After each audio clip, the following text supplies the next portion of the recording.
When I was around 19, me and my friends decided it would be fun to play with a Ouija board, and at first I thought that play was the right word for it, but I soon changed my mind about that.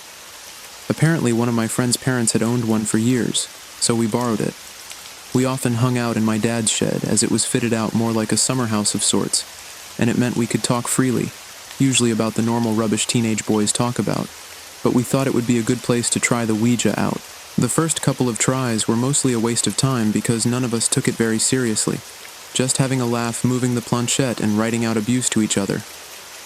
One night, though, amongst the silliness, there were random things that we all said none of us had written, and I did believe them as they weren't even very interesting.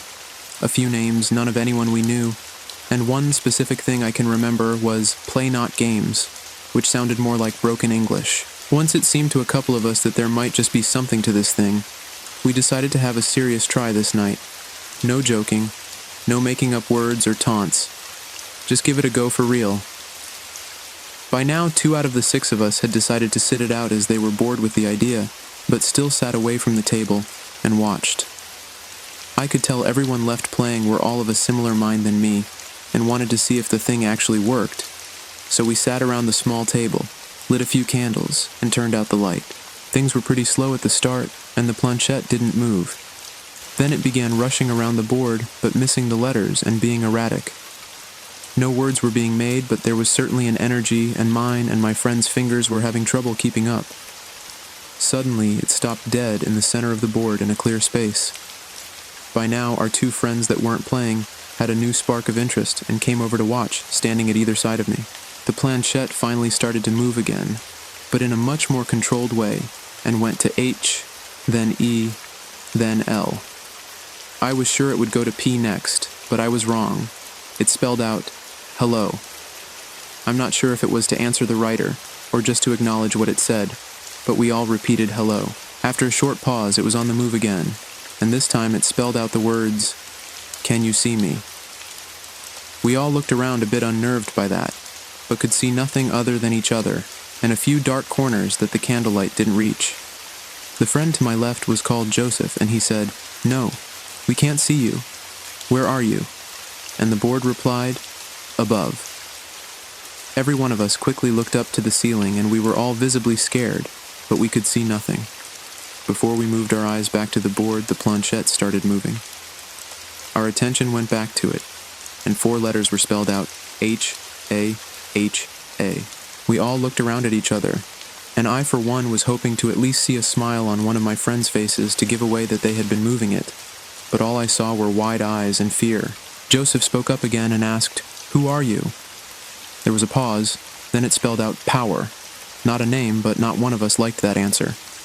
A second later, a howl came from Alec, who up until now was standing to my right observing, followed by lots of swear words as he bolted for the door.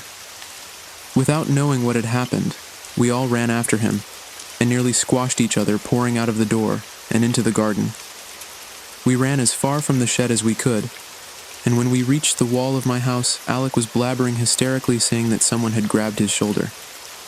It was obvious that he believed it, that was for sure. We decided that was enough for the night, but I said we had to go back in to at least blow out the candles. Apart from Alec, who refused, we all went back to the shed, and I quickly turned on the light, blew out the candles, and locked the door. Everyone went home without any more discussion on the matter, and I went in and straight to bed. That night, I had a really difficult sleep. I swear that every time I started to drop off, I would hear a voice that jolted me awake. I couldn't catch what was being said, but it seriously freaked me out, and I spent the night with my bedside lamp on. I felt like it had to be connected to the Ouija board, as it had never happened to me before, but I also thought that my imagination could be to blame. The next day, me and my friends had planned to go see a movie, but when we all met up at Joseph's house, none of us were really that keen, so we just hung out. The conversation obviously turned quickly to the events of the night before, and I mentioned that I was so freaked out I imagined hearing voices during the night and laughed. But 2 of my friends, Sam and Dylan, both immediately shouted, "That happened to me." And we all fell into silence for a minute, staring at each other. This was now feeling beyond scary. It was feeling dangerous.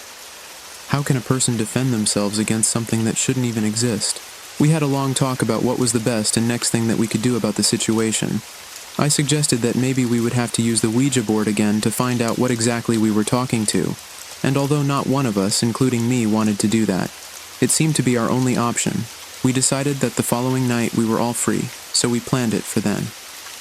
When we met up the next day, all but one of us had gone through similar unsettled experiences the previous night, including low voices, temperature dropping in our rooms, and poor Dylan even had his pillow pulled from under his head and spent the rest of the night on his couch watching TV so he wouldn't fall asleep again. When we finally set off across the garden toward the shed, we must have looked like we were heading to the gallows. Not one of us wanted to do this thing, but we felt we had to. When we entered the shed, the first thing I noticed was the planchette was sitting on the hello on the board, and I felt sure that we hadn't left it like that, but I said nothing. Things were scary enough without adding to it. We lit all of the candles and pulled our chairs around the table. This time, all of us joined in reluctantly. When we turned off the light, all I could see was the intense faces of my friends, and I'm sure mine looked the same to them. We all placed our fingers on the planchette. It was a bit of a squeeze, but we managed.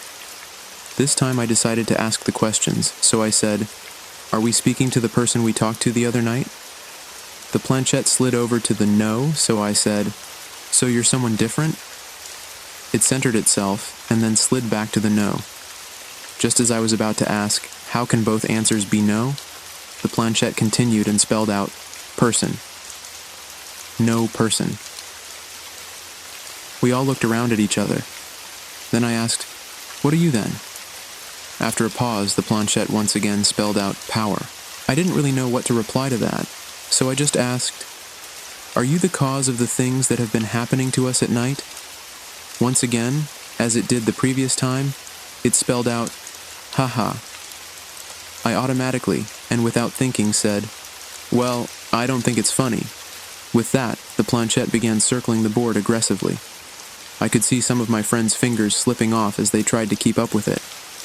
I'm guessing that I had angered whatever this was we were talking to as the mood changed from there. When the planchette finally stopped circling and came to the middle of the board, it immediately started spelling out, "I can bring you all to this side. I am power." With that, I said to my friends, "Push it on to goodbye." And as we did, all of the candle flames started dancing, and I was so scared they were about to go out. I jumped up and ran to switch on the light. Every one of us were terrified, and I quickly packed up the Ouija board into its box.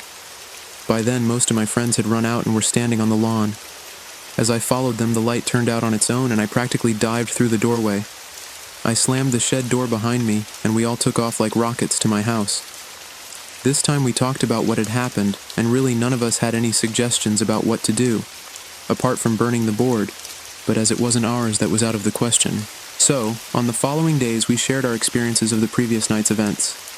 I would say it took around 3 months of voices, whispering, and a few physical touchings before finally not one of us had anything to report. I do know I never went near a Ouija board again, and I'm guessing none of my friends did either.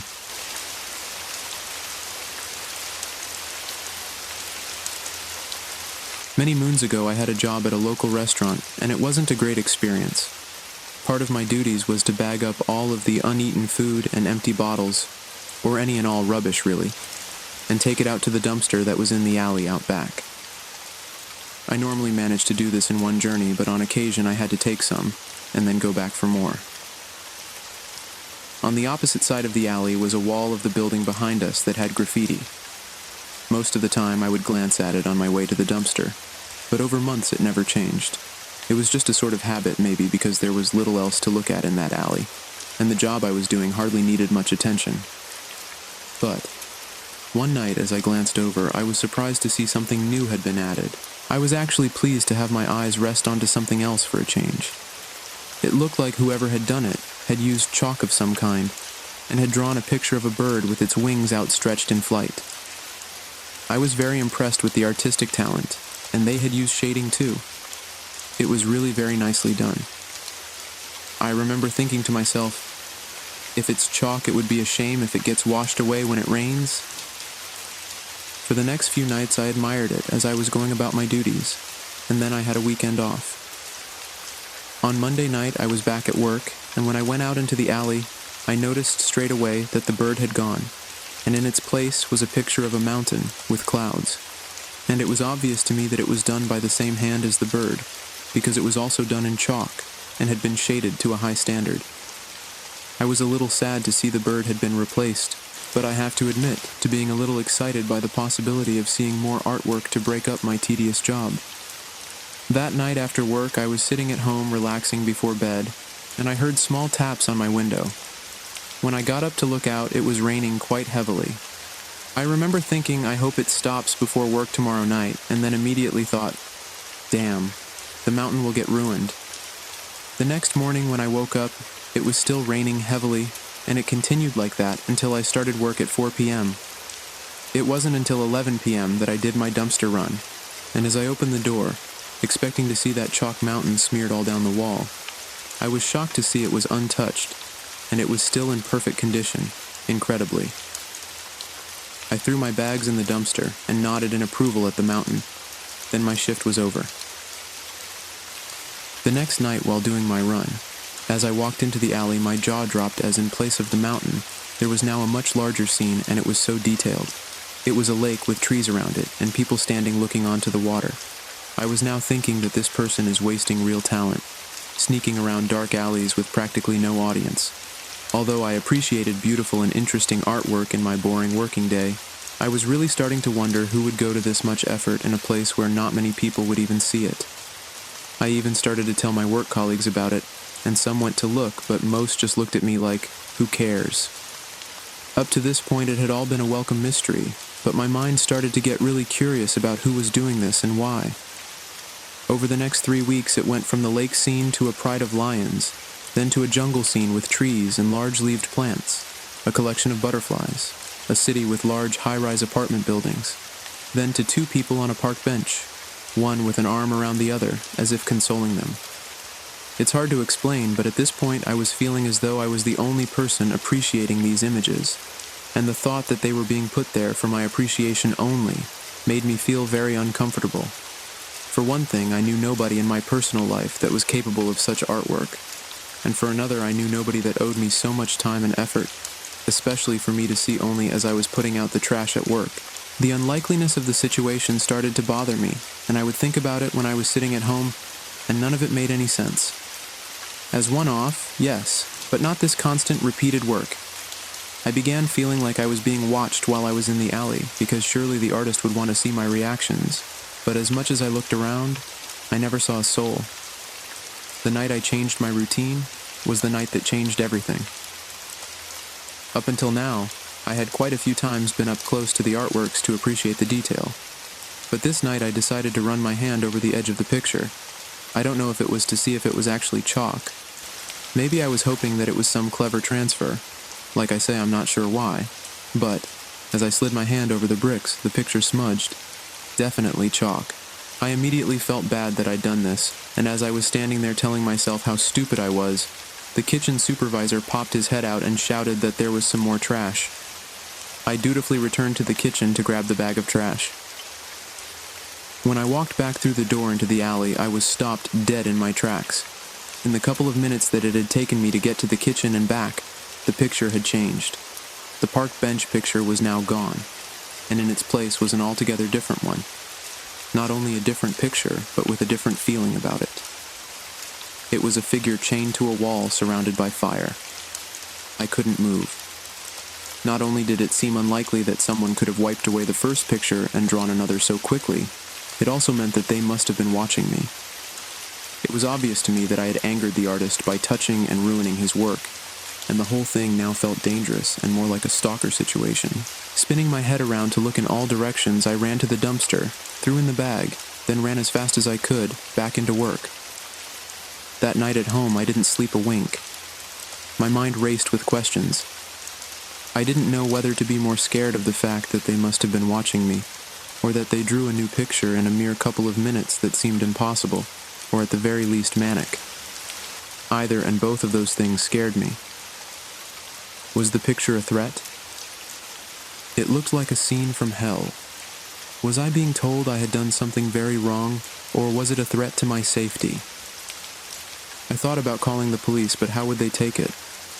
I had never even seen the artist, and until now, the pictures had been of nature and peaceful things. I didn't think I had enough to concern them, so I didn't bother. All day before work, I tried to think of what I could do to make this better, and a crazy idea popped into my head.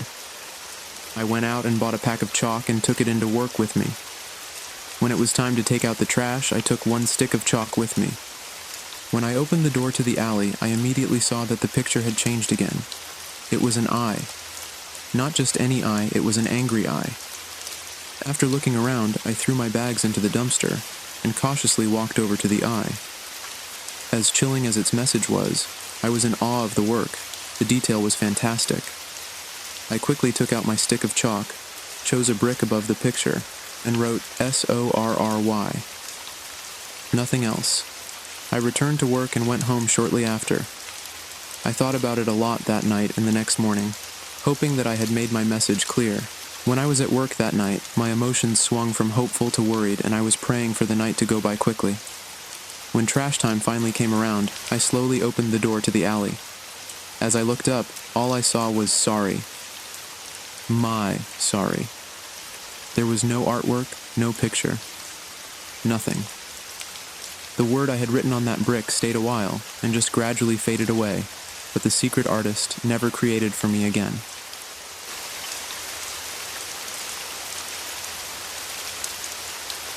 When I was in college, I needed to do a short film for one of my courses. The film was about nature, and we were free to do anything within that theme. I'd taken quite a lot of footage of different plants and wild birds, and my goal was to get as much as possible so that I would have lots to choose from to make a final edit.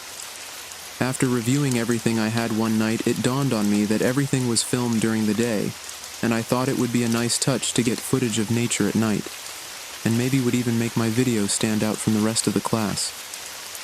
I texted one of my friends, as I didn't really want to go into that environment alone in the dark, but after collecting my equipment, he hadn't even viewed the message. So thinking that he must be asleep, I decided to head out alone to a stretch of woodland that I knew had a footpath, and gave me a good chance of finding some interesting plants, and hopefully some small nocturnal animals. The small wood was about 15 minutes from my home. I'd been through there a number of times, but always during the day, and once on a morning for the project I was working on, and I got some pretty good footage of various birds. Tonight, however, it seemed like a whole different place, and as I got closer, the reality of going into that dark place really started to weigh on me. I stopped and checked my messages one last time, hoping that my friend had finally seen my text, but no, I was out of luck. I decided that I had to just man up and get this done. As I entered the darkness along the path, I turned on my headlight and tried to ignore how vulnerable I was feeling, and concentrated hard on the task at hand. As I walked, I looked around hoping to find some interesting flowers that might make a good shot after closing up their petals at night.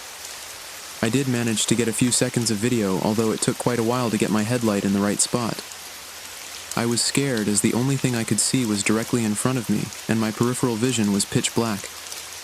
I walked further along the path, and I thought to myself, if I get just one more shot of another plant and hopefully a small scurrying animal, that would be enough, and I could go home. By this time I was quite a way into the woods, and I stood still for a minute to see what I could hear, hoping that a small mammal would be nearby, and that would be a chance to say that's enough for tonight. Even a squirrel running up a tree would be good enough. As I stood there, though, I heard a much louder noise that I wasn't expecting. A crash, as though something very large had hit the ground behind me. Why did it have to be behind me? That was my way out, and I was ready to escape right now. The thing is, there are no animals that I know of in this area that could sound so heavy, apart from maybe a deer, but surely they would be terrified of me and would have smelt me and heard me long ago and ran away. I swung around so I could light up the area where I thought the noise had roughly come from. There was nothing, only trees and shadows. I started walking further up that path while every part of me wanted to get out of that wood. I really didn't want to head towards that sound, but as I walked I could hear clearly cracks of twigs and rustles of leaves and debris. I really didn't know what to do next. I knew that the path ahead was much longer than the one behind, but I was just too scared to go in that direction while something was there. If it was big enough to make those sounds, it was big enough to worry me. All of a sudden, the direction of the sounds shifted, and now they were in front of me. I took the opportunity to turn and run as fast as I could. Was this something actually trying to catch me? Every step I made, I imagined something grabbing me. I had no idea what it was and had no desire to find out. All I wanted to do was to get out of that wood and darkness.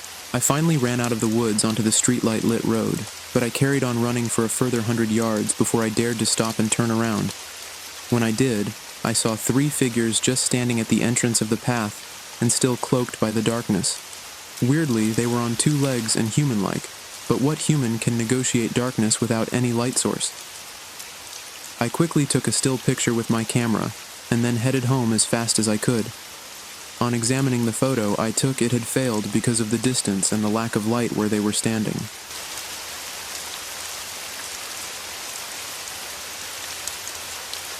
I think most of us are scared by the thought of cemeteries at night, but it's easy to stay clear of them most of the time. This is about one night that I found myself compelled to enter one because of a game. The game I am talking about is Pokemon Go. A couple of years ago, I was addicted to the game, as silly as that sounds, and it took me to a lot of strange places that I wouldn't normally go to. To explain, the game is played on your phone and is a digital copy of the world, and in that world, Pokemon, which are little characters from the game, spawn at places nearby, and the app shows you where they are on this map. Then you move to those places to catch them. Hopefully that's a clear explanation. I often went out in the early hours to try and get ahead of other players I knew, and this one night there was a big surprise as a Pokemon that previously had only been available in another country appeared on my nearby map. This may not seem too exciting, but to a player of the game this was like a lottery win. I totally lost my mind over it, and immediately set off at speed to where the game was showing me this rare thing had spawned. Unfortunately, this happened to be in a local cemetery. I knew exactly where I needed to be, even which part of the cemetery and which public sign the Pokemon had appeared at. They only appear for a short time, so I had to really hurry. When I arrived at the front of the church, I knew I had to make my way around to the back where the sign was located, and without a second thought, I took off along the dark path that would take me to it. It's hard to explain if you haven't played the game, but although I was in near complete darkness, I could easily follow the map in-game, and I managed to catch the rarity I was hunting. I was so pleased with myself. It wasn't until then that I thought of the uncomfortable situation I was in. I was suddenly aware that I could see very little of my actual surroundings, and I was surrounded by headstones and creepiness. I immediately turned off the game to take the glare away from my eyes and turned on my phone's torch. I then turned around and started heading back out of the cemetery, holding my phone out to see the way. The light from my phone was making crazy long shadows behind the headstones that were moving as my phone moved. Just as I thought it was as spooky as it could be, up ahead, behind a high headstone, I saw a large black shadow, but this wasn't being cast from the headstone. It was someone or something standing behind it. I was absolutely terrified, and it was clearly the shape of a person, but stayed as a shadow even when the light from my phone hit it. Saying I ran is an understatement. It was more like sprinting. I went straight out onto the street and crossed to the other side of the road before I looked back. Nothing had followed me, and I could see only darkness in the cemetery. I had an interesting story to share with my fellow Pokemon players, along with the rare Pokemon I showed off. Just to add, everyone got the same Pokemon the next day, so I needn't have bothered.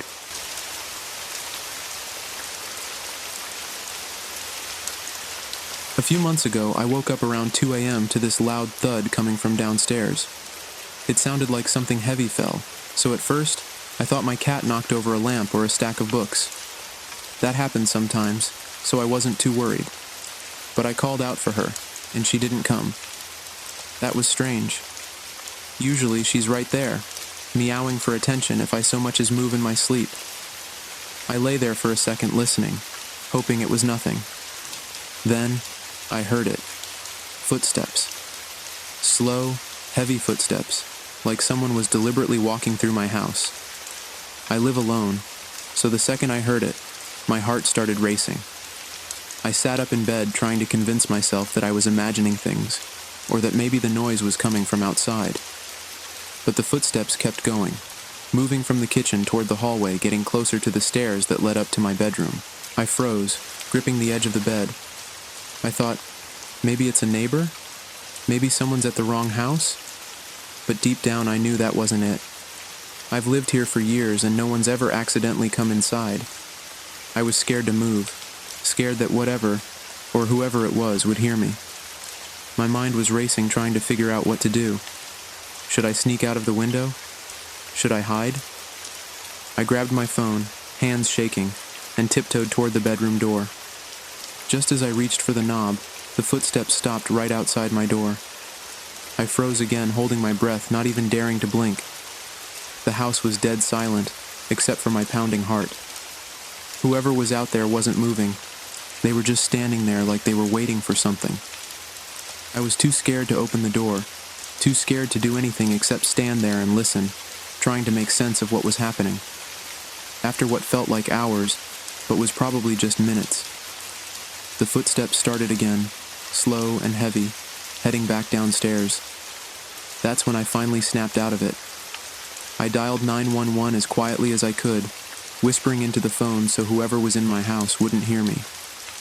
I told the operator someone had broken in and they told me to stay in the room until the police arrived.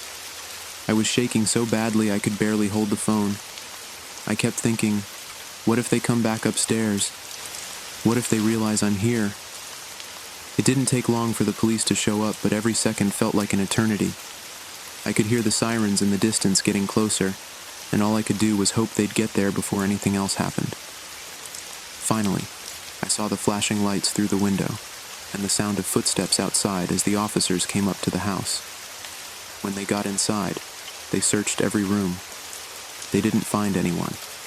No sign of a break-in, no broken windows, nothing missing. Just the back door wide open, swinging in the wind.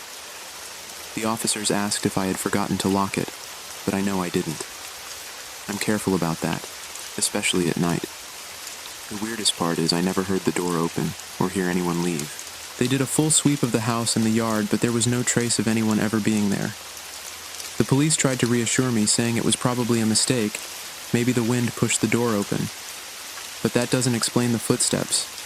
I heard them. I felt them outside my door. I can't shake the feeling that whoever, or whatever it was, didn't just leave through that open door. For weeks after I couldn't sleep properly. Every creak of the floorboards, every random noise made my skin crawl. I'd lay there in bed listening, afraid the footsteps would start again. I still don't know what happened that night. Sometimes I wonder if it was all in my head, but then I remember standing there frozen, with someone right on the other side of that door. I don't think I'll ever really feel safe here again.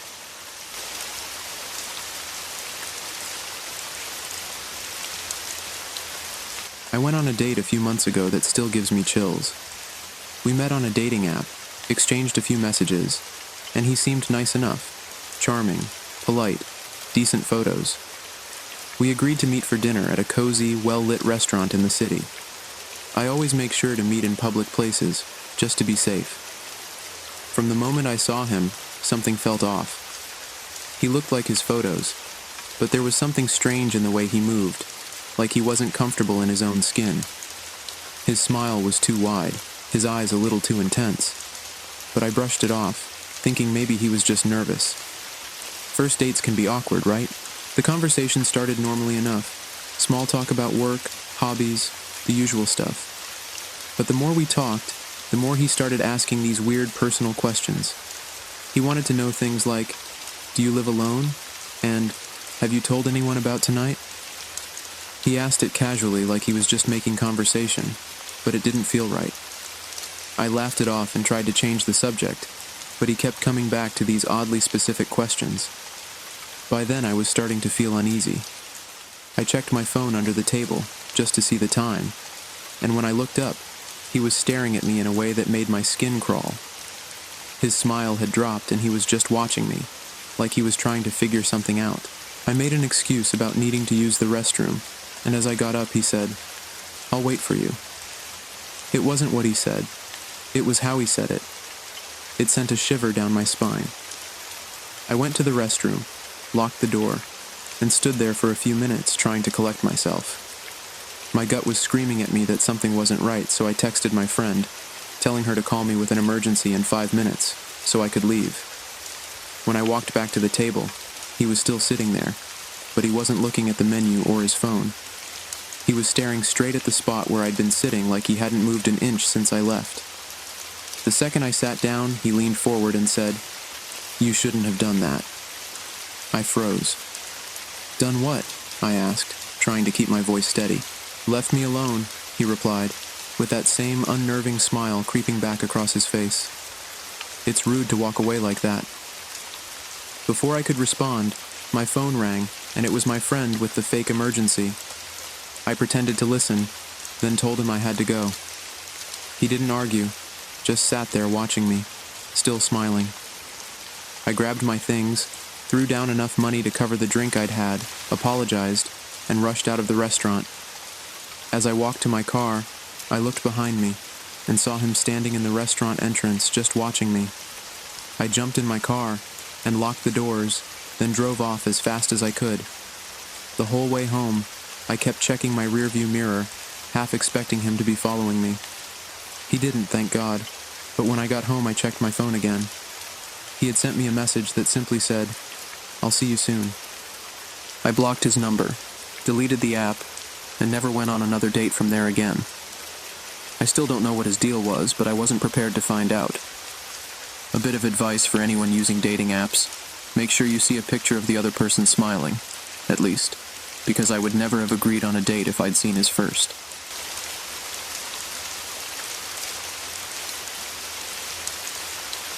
I moved into this old house in a quiet neighborhood. It was the kind of place that seemed charming during the day, but at night, it felt different. The first couple of weeks were fine, but then weird things started happening. At first, it was small stuff. I'd come home from work, and a door I know I closed would be open. Or I'd find my keys in a spot I never put them. I figured I was just being forgetful, adjusting to a new place and all. One night, though, things escalated. I was lying in bed, scrolling through my phone, when I heard this faint sound, like whispering. It was soft at first, almost like a breeze through a window, but then it got louder. I sat up, trying to figure out where it was coming from.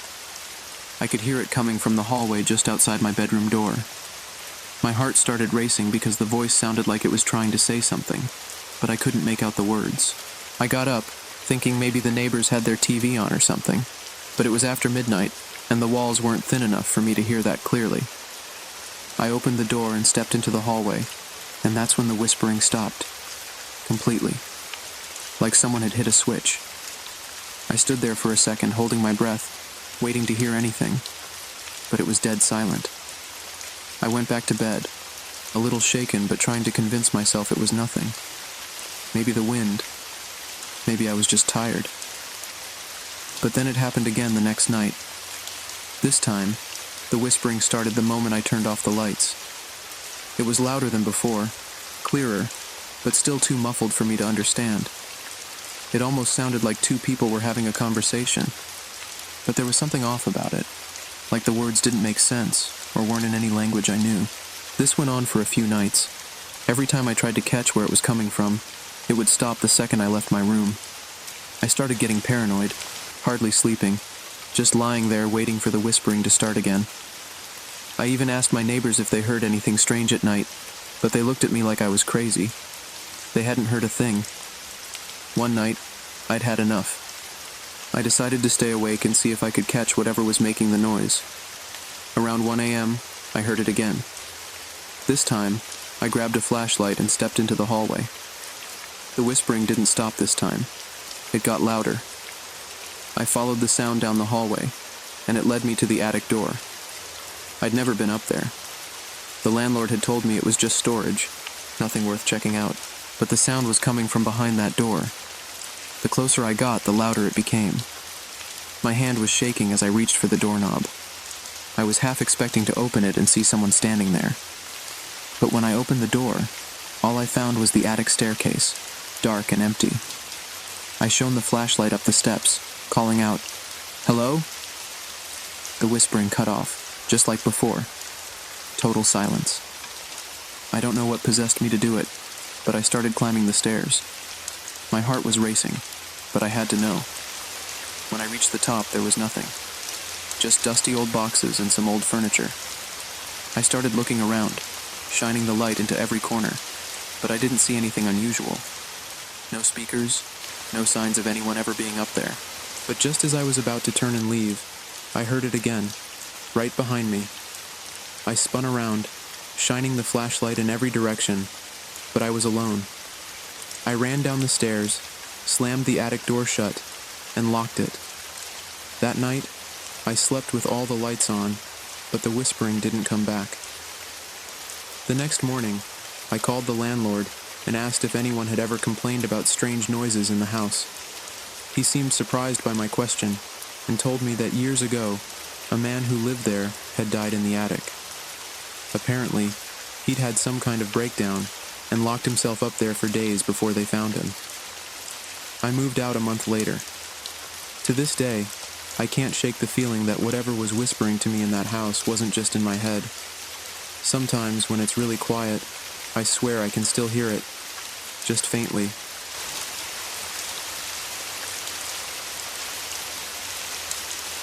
When I was a teenager, I lived in a very small town that had very little to entertain me and my friends. We would hang around the arcade when we had money, but were always bored when we were broke, which was most of the time. It was this boredom that made this night the scariest of our lives. We knew of an empty farmhouse that none of us had dared to visit, although we had all seen it from a track we often used. Our fear of the place was partly because the land that it stood on was owned by a man that had a reputation for chasing anyone that he saw trespassing on it, and obviously there were rumors of him always carrying a gun. The house had been empty and had been crumbling for years. The three of us decided that if we kept low until we got there, once inside, we would be able to investigate the place without being caught. The crazy landowner story we discussed, and none of us knew where it had come from, so we agreed it was probably made up, and we headed over there. It was around a 15-minute walk, and we talked along the way about hopefully finding something interesting inside. When we got close to the house, we climbed over the small fence and walked towards it, keeping as low as we could. I think we were all relieved when we got to the porch without any crazy farmer spotting us. I was, for sure. We tested the wooden steps to make sure they would take our weight, then headed to the front door. I did have a feeling of anxiety over entering a house that belonged to someone else, but it was clearly not used, and hadn't been for a long time.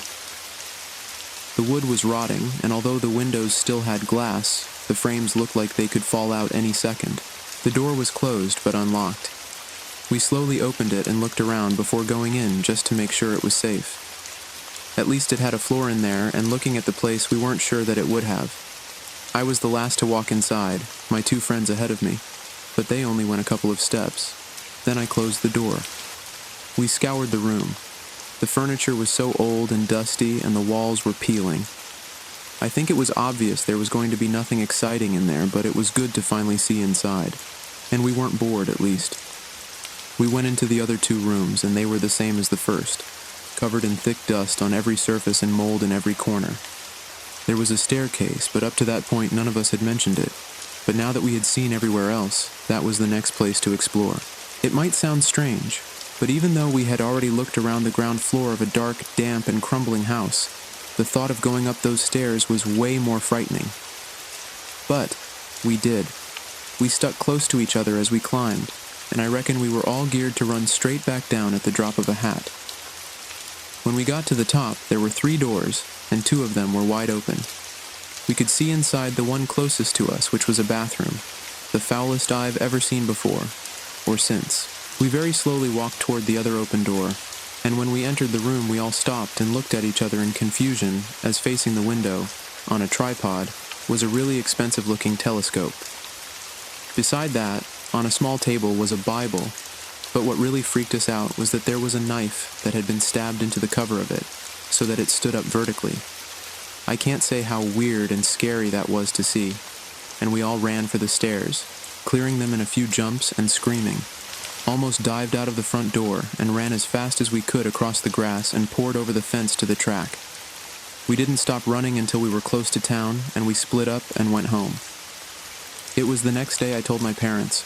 I was too scared that I would be in trouble, but it was such an odd thing to see, I just had to tell them. My parents called the police, and they investigated the house with the landowner.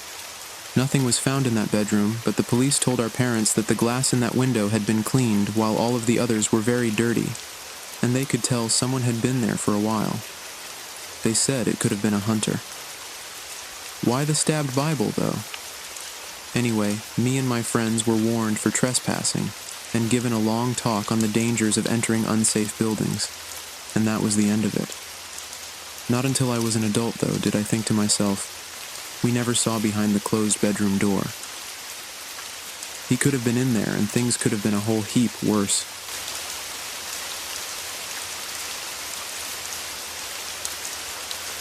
This was the strangest thing to happen in my life, or at least so far.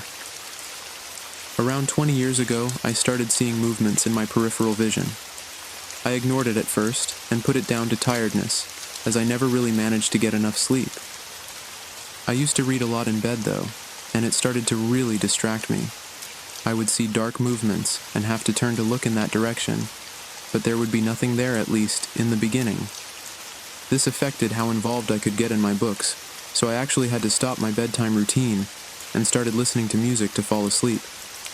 Unfortunately, things progressed, and it began happening as I was going about my day. I thought that it might be an eyesight problem, but after a visit to an optician, I was told my eyes were fine. Next thing on my list was a neurological problem, but after seeing my doctor, he assured me that it was most likely a lack of sleep. Apart from when I lay in bed, it seemed to happen at random times and in random places. Sometimes it was frequent, and other times I would go days without seeing anything. But I tried to go to bed earlier, and trusted the doctor that this would put an end to these strange visual abnormalities. One night, though, I woke up in the early hours and looked over to my clock to see the time, and I was aware of the black moving shape immediately, and so, as usual, I looked towards it, expecting to see nothing, but I was very wrong. This time, right in front of my eyes was an old woman. Clearly not a normal living person, though. She was shrouded in a dark, cloudy matter that was moving around her. Her eyes were intense and staring straight at me. I threw myself out of my bed and ran to the bedroom door. Terrified, I opened it and quickly ran down my stairs and into my living room. As I stood there in shock and not believing what just happened, I felt something touch my shoulder. I quickly spun around, and there she was. I shouted, "Who are you?" and walked backwards until I reached the wall. She didn't move or answer, and her eyes were locked on mine. She was a little over 4 feet tall, and somehow this scared me even more. She was so unnatural looking, and the moving blackness around her felt evil to me. I could hardly breathe with fear. I grabbed a nearby glass ornament to protect myself, but as I did that, the weird old woman disappeared. I was so scared that I didn't move from that spot for what felt like the longest time, and I still held the ornament. Eventually, I moved to a chair and sat down, but I stayed awake for the rest of the night staring at the room, and I held onto my glass weapon. The next day, I was beyond tired, but I got myself dressed and left the house. All I could think of was how I could get rid of this thing. In the days that followed, I tried to find out others that had similar experiences, but I really didn't find much information, and after a couple of weeks of seeing nothing of her or the movements in my peripheral vision, I gave up on the search. It's 2 decades later as I write this, and I've seen nothing from the weird little old woman, but I don't think I'll ever sleep peacefully again, just in case she comes back.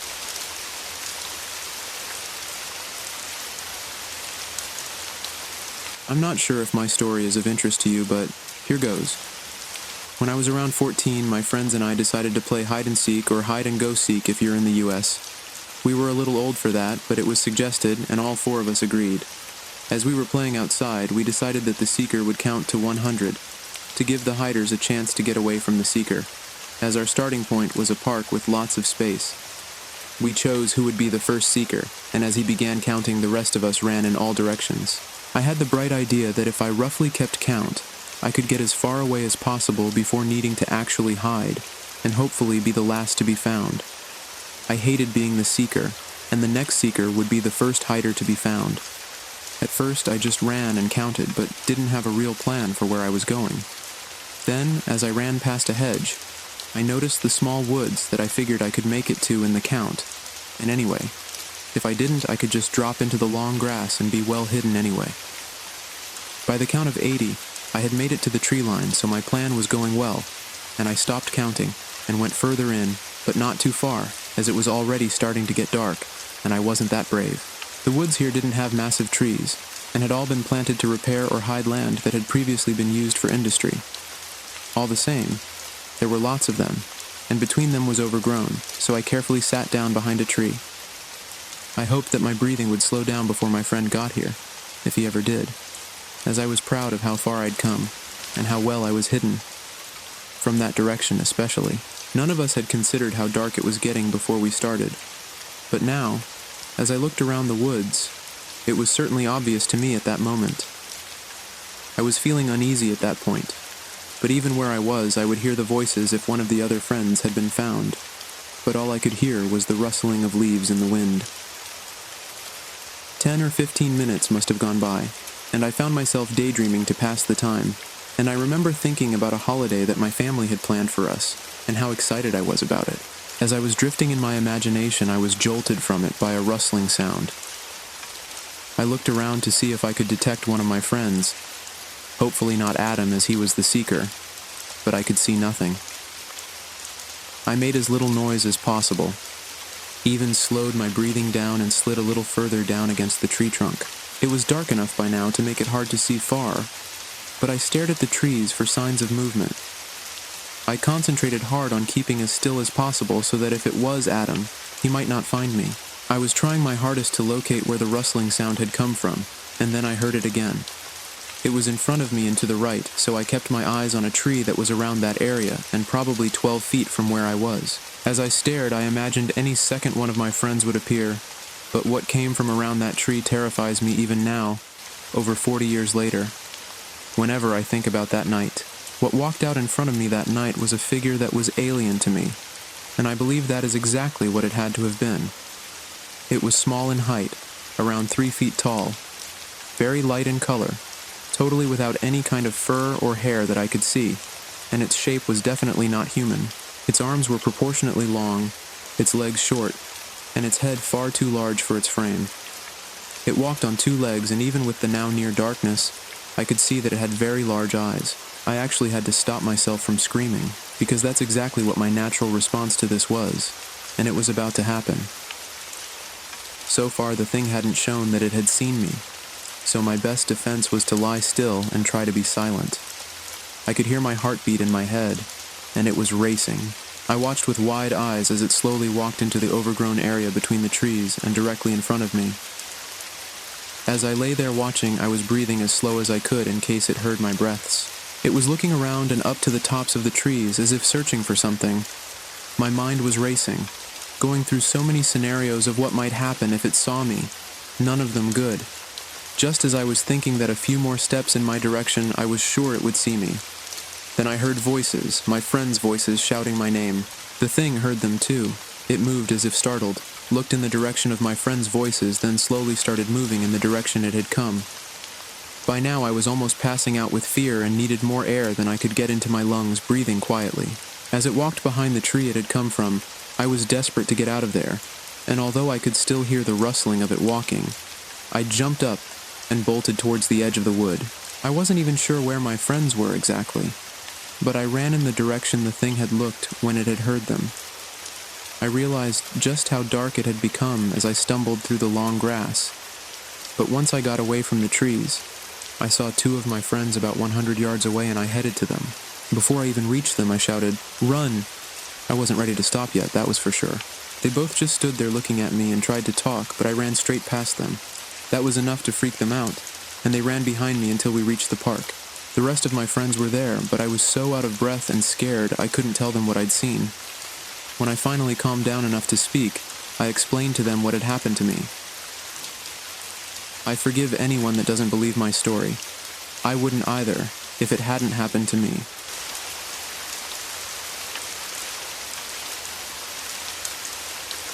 So, I wasn't sure if I should even share this story because it's honestly the creepiest thing that's ever happened to me, and it still kind of freaks me out just thinking about it.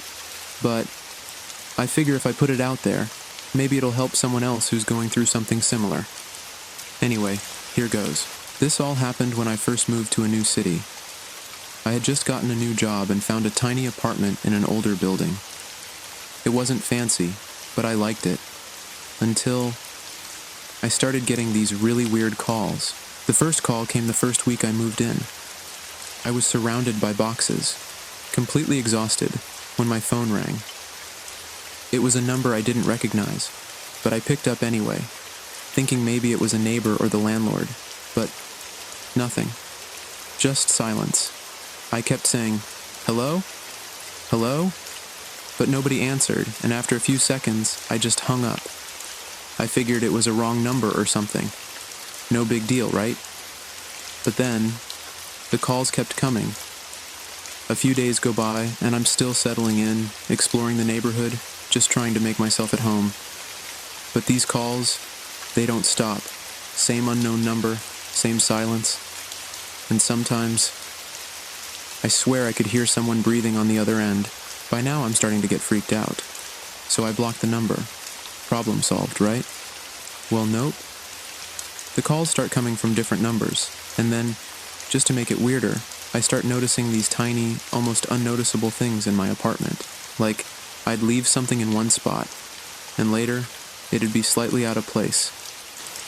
At first, I thought I was just being forgetful, moving stuff around while I unpacked or whatever. But it kept happening, and I couldn't shake this feeling that I was being watched. One night, after yet another silent call, I decide, you know what, I'm going to call them back. So I call the number, and it rings a few times. Then, it goes to voicemail. And here's the thing. The outgoing message was my voice. I don't even remember setting up my voicemail. So now I'm really freaking out. I have no idea how someone could have gotten my voice. It's like they were using my phone against me or something. Anyway, I call the police, hoping they can trace the number, or at least give me some advice. But they tell me that without an actual threat, there's not much they can do. They suggest changing my number, but at this point, I'm just worried this person will find another way to contact me. So now, I'm officially on edge all the time. I even set up a little security camera outside my apartment door because I just can't shake this feeling that someone's watching me. A couple of days later, I'm reviewing the footage, and I see it. In the middle of the night, someone was standing right outside my door. Not knocking, not saying anything, just standing there. I can't make out much in the video, but the person looks familiar. They're wearing a disguise, a wig or something. But there's something about their face, a sense of déjà vu, that I just can't place. After a while, I finally put two and two together. The familiar face? It's my ex. This ex of mine was intense. He'd been possessive and even a bit obsessive, but I never thought he'd go this far. Somehow he had found my new number and was trying to get back into my life in the most twisted way. Finally, after one last call where he actually whispers, "I found you," I call the police again with all this evidence, and they're able to arrest him. But even though he's gone, the paranoia stays.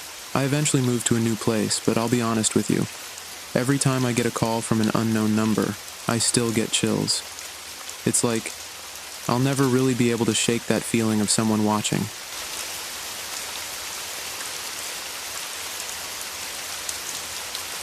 I never thought I'd be one of those people writing in about something freaky that happened, but here I am. This has been rattling around in my head for a few months now, and I can't shake it. Maybe sharing it with others will help me feel less haunted by it.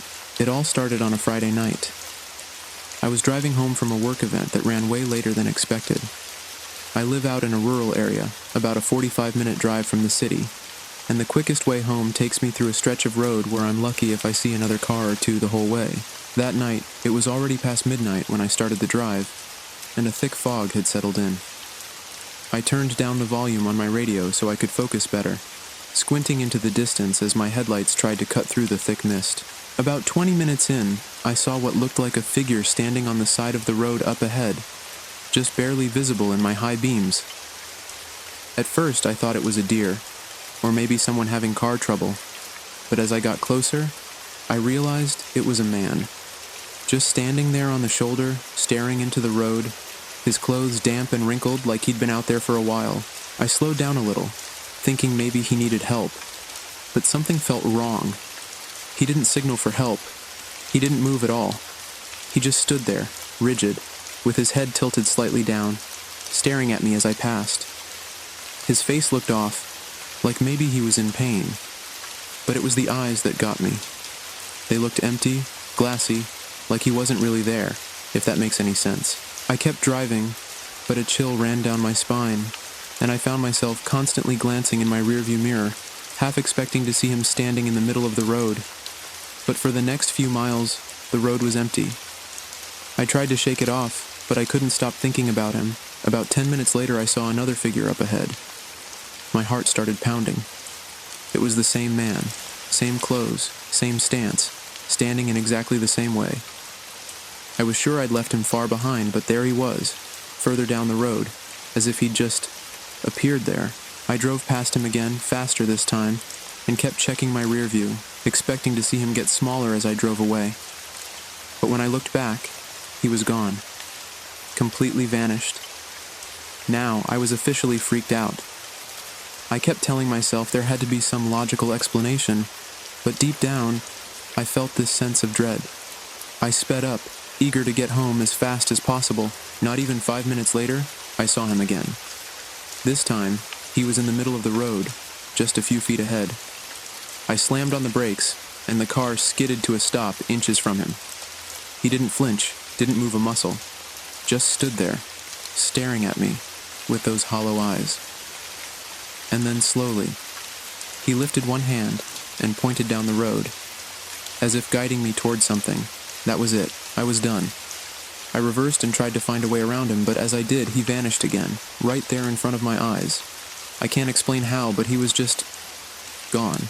I finally got home, locked every door and window, and spent the night wide awake. For weeks, I avoided that road at night, taking a longer way home every time. I even tried Googling to see if there were any accidents reported in that area, but I couldn't find anything. It still bugs me, and every now and then, I swear I catch a glimpse of him in my rearview mirror, just for a split second. I don't know who he was or what he wanted, but it felt like he was trying to warn me, or lead me somewhere I'll never be ready to go. Anyway, I just had to share this with someone. Hopefully, it gives your viewers the same chills it gave me.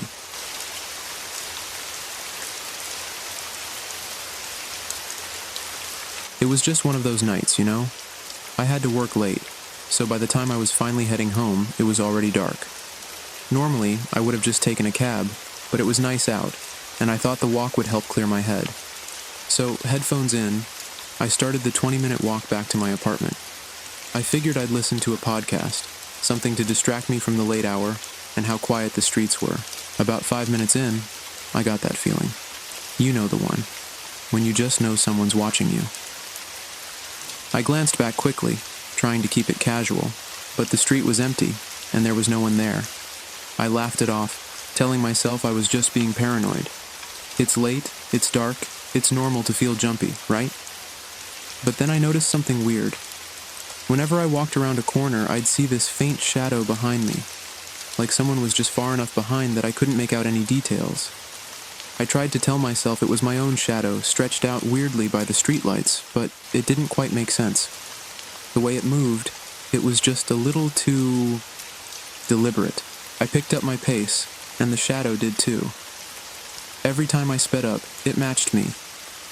I kept looking back, but as soon as I turned my head, the shadow seemed to disappear, only to reappear again as soon as I looked forward.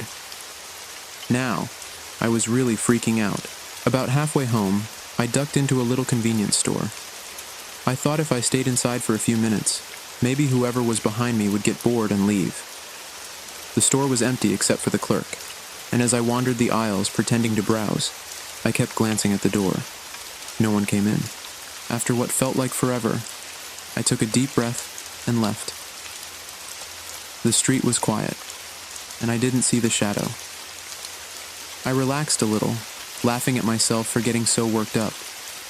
But of course, as soon as I let my guard down, I saw it again. The shadow about 10 feet behind me. just close enough that I could tell it was a person, but far enough that I couldn't make out any details. At this point, I was done trying to play it cool. I turned around, hoping that maybe whoever it was would be freaked out that I'd noticed them. But no one was there. No one. Just empty sidewalk. The air felt colder somehow, like the temperature had dropped in seconds. Then I heard footsteps, just a few steps behind me. I whipped around, but the street was empty. I told myself to keep walking, to just ignore it. But I could feel those footsteps right behind me, matching my every move. Finally, I reached my building. I all but sprinted up the stairs, fumbling with my keys, practically shoving myself inside. I slammed the door shut and locked every single lock, then sank to the floor, heart pounding. After a few minutes, I felt silly again. Maybe it was just my mind playing tricks on me, right? I even laughed, half convinced I'd just freaked myself out for nothing. But then, just as I was about to get up and shake it off, I heard something from the other side of the door. The faintest scrape, like someone lightly dragging their fingers along the wood. I froze, not even daring to breathe. The scraping stopped, and then came a soft knock, just once. I sat there in the silence, waiting, barely breathing. After a few minutes, I finally worked up the courage to look through the peephole. I didn't see anyone. But right as I pulled away, I heard it again. That single quiet knock. I never opened my door, and I stood there for the longest time but heard nothing else. Although it was a long time before I walked alone at night, I never had any experience like that again. I'm very grateful for that.